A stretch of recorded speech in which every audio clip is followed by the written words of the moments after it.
Hey guys, we know about the popularity of comics and amazing stories that come with it. A lot of drama or any interesting issue is coming up with each of the new release of the comics. Manga is one of the most popular comics out there, and everybody has their favorite genre and series like I do. Manhwa refers to a popular style of comic art originating in Korea, commonly characterized by a certain drawing style and a mixture of storytelling genres. Most commonly comedy, action, romance, drama, and fantasy. We all love manga so much, and we do feel bad whenever we don't have time to read them. It's not always possible doing so. So here's a list of 10 newly released manhwas that you should bookmark.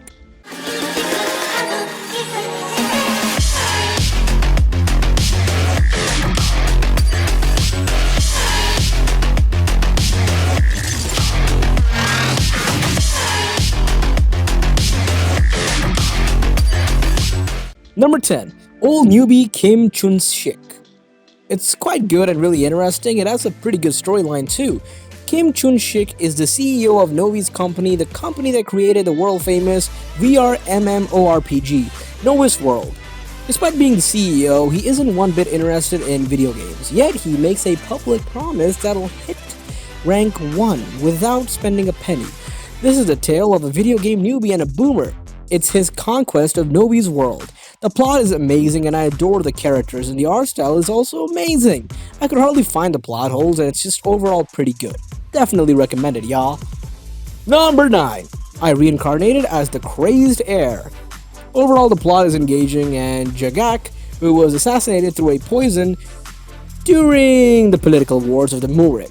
While he thought he was dead, he realized he was in the body of another person. He found out that he is in a demon cult. The art he knows is the heavenly demon god Art, and the owner of the body was the crazed heir who lusted after women?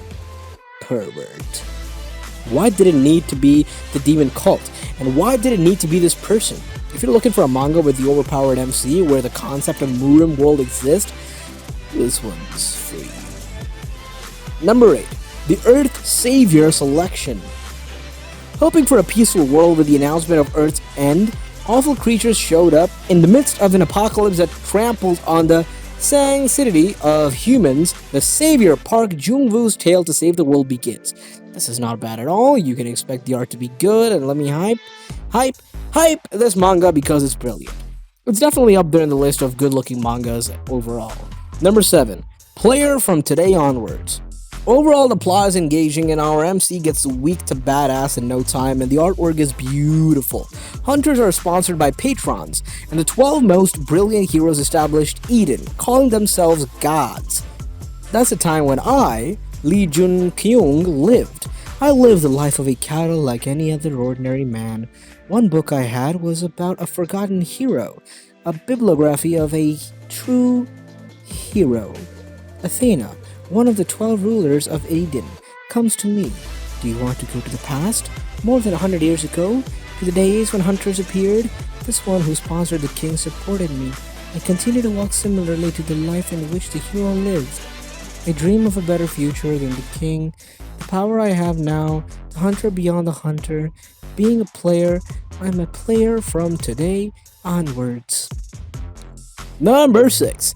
The Lone Necromancer. As for the art, it's pretty good. The art isn't godlike or whatever, but it's definitely up there in the list of good-looking mangas. The world is ending. Monsters from legends appear everywhere. They eat people, conquer the streets, and begin to make dungeons in the buildings and subways. If you could choose one job in this decrepit world, what would you choose? For a necromancer, extinction is my playground, and death my wealth. This manga is pretty good. I mean, I like it generally. I gotta give this one to you guys. You gotta watch this one. I mean, read this one. You get it. Number 5. The Challenger. Overall, the plot is engaging. Our MC gets weak to badass in no time, and the artwork is pretty cool.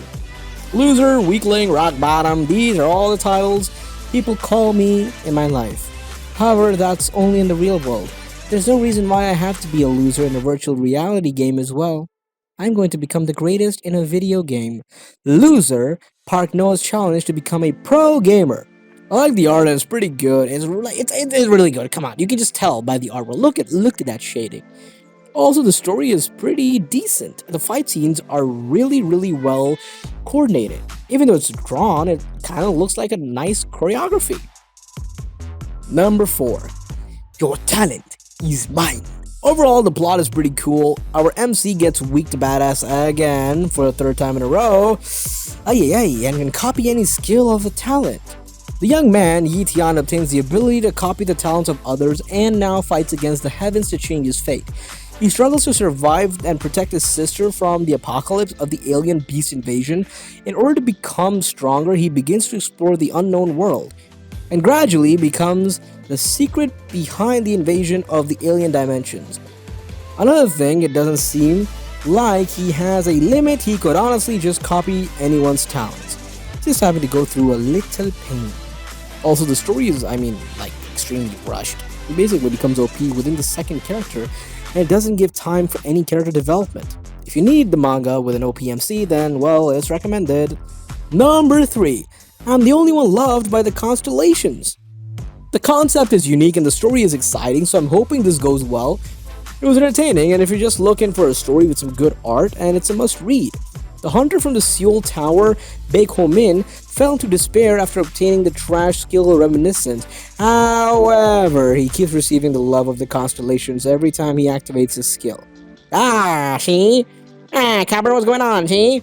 Why do the Constellations only love me? It's a good one to recommend, if to anybody who likes this kind of manga. Come on, is this even like a question? Come on. Number 2. Leveling with the Gods. This manga is pretty cool, man. This manga is actually pretty good. The guy becomes pretty strong. He becomes faster than anybody else, but he lost. In the end, there was only despair for Kim Yu-won. In his last moments, he was given another chance. Through the sacrifice of his comrade, his fate had not been sealed yet. Returning back to the past, he attempts to climb the tower again with his unmatched talent. To fight the ancient evils that threatens to destroy the tower, this is definitely a must-read. It reads quite similar to Omniscient, Reader, and Second Life Ranker, but it has its own unique elements to it. The MC is an absolute badass, and the action scenes are all extremely thrilling. Within the first 21 chapters that I've just binge-read, I can confidently say that this is one of my favorites for sure. Trust me, it's not gonna disappoint. Number 1! The Lord's coins aren't decreasing? This is one of the best mangas out there. I just gotta put it out there, man. It's entertaining, and if you're just looking for a story with some good art and a plot that's pretty cool, it's engaging overall, then this is a must-read.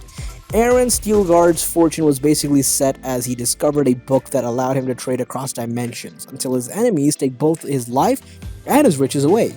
From riches to rags? See?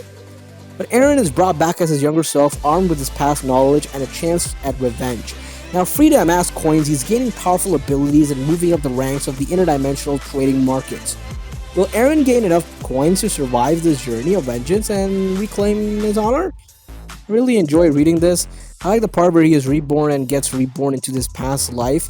Yeah, that can be seen quite, it's kind of common, right? Like, it's not like a thing where it's so unique. It's pretty common, and you can see it in pretty much any story. But this time it happens in a medieval world, so it's pretty different in that sense. The scenario is kind of different, so yeah, it's pretty interesting, and I liked it myself. Like, the art is pretty beautiful. And the story itself and the characters are pretty cool and engaging. Thus, it is a fabulous manga with a overpowered MC, and you must read it. If you haven't, that is. That's all for today. Hope you enjoyed the video, and if you did, then please do share it with your friends and your families and your lovers and your step-parents as well. Ha ha ha. And if you liked it, please do subscribe for more Top 10. My name is Zira Khan, and I am the voice of the voiceless. See ya soon. Take care.